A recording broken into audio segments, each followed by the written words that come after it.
ನಾನಿಲ್ಲಿ ಇಡ್ಲಿ ಚಟ್ನಿ ಹೇಗೆ ಮಾಡೋದು ಅಂತ ತೋರಿಸ್ತಾ ಇದ್ದೀನಿ.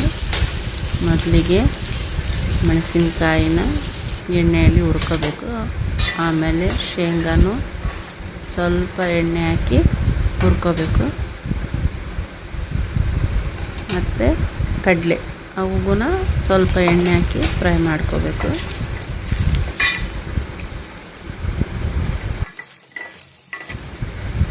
ಚೆನ್ನಾಗಿ ಫ್ರೈ ಮಾಡ್ಕೊರಿ, ಕೆಂಪಗಾಗೋ ಥರ. ಆಮೇಲೆ ಎಲ್ಲನೂ ಒಂದು ಪ್ಲೇಟ್ನಲ್ಲಿ ಹಾಕ್ಬೇಕು. ಮತ್ತು ಕೊಬ್ಬರಿ ಹಸಿದಿದ್ದರೂ ಹಾಕ್ಬೋದು, ಒಣ ಕೊಬ್ಬರಿನೂ ಹಾಕ್ಬೋದು. ಇಲ್ಲಿ ನಾನು ಇದು ಅಲ್ಲ ಹಾಕ್ತಾಯಿದ್ದೀನಿ, ಹಸಿ ಶುಂಠಿ.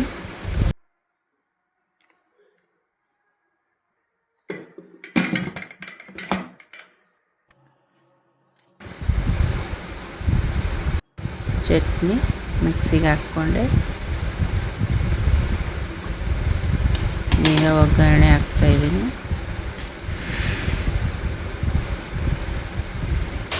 ಸಾಂಬಾರಿಗೆ ಇಡ್ತಾಯಿದ್ದೆ, ಅದು ಪೂರ ತೋರ್ಸೋಕ್ಕಾಗ್ತಾಯಿಲ್ಲ, ಕಟ್ಟಾಗಿದೆ. ಅದು ಬರೀ ಚಟ್ನಿದೊಂದೇ ತೋರಿಸ್ತಾಯಿದ್ದೀನಿ.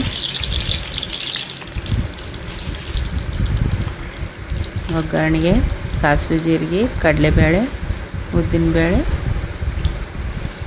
ಹಾಕ್ತಾಯಿದ್ದೀನಿ. ಉದ್ದಿನಬೇಳೆ ಹಾಕಿದರೆ ಸ್ಮೆಲ್ ಘಮ ಘಮ ಚಲೋ ಬರ್ತದೆ. ಲಾಸ್ಟ್ ಕರಿಬೇವು. ಈಗ ಒಗ್ಗರಣೆ ಕೊಡ್ತಾಯಿದ್ದೀನಿ. ಸ್ವಲ್ಪ ನಮ್ಮದು ಪ್ಲೇಟ್ ಮೇಲಿಂದ ಎಣ್ಣೆ ಚೆಲ್ಲಕತ್ತಿತ್ತ.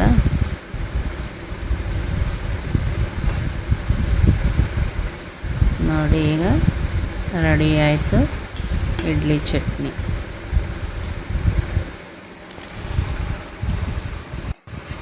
ಈ ಕಡೆ ಇಡ್ಲಿಗೇನೋ ರೆಡಿ ಮಾಡಿದ್ದೆ ನಾನು.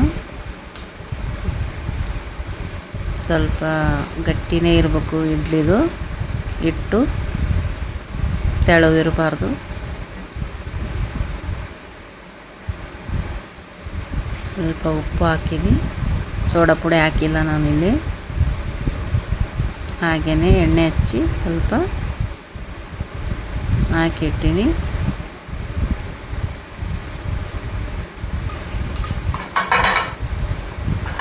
ಸಾರಿ, ನಿಮಗೆ ಇಡ್ಲಿ ಹೆಂಗಾಗ್ಯಾವ ತೋರಿಸ್ಬೇಕಂದ್ರೆ ಕ್ಯಾಮ್ರಾ ಕಟ್ ಆಗಿಬಿಡ್ತು.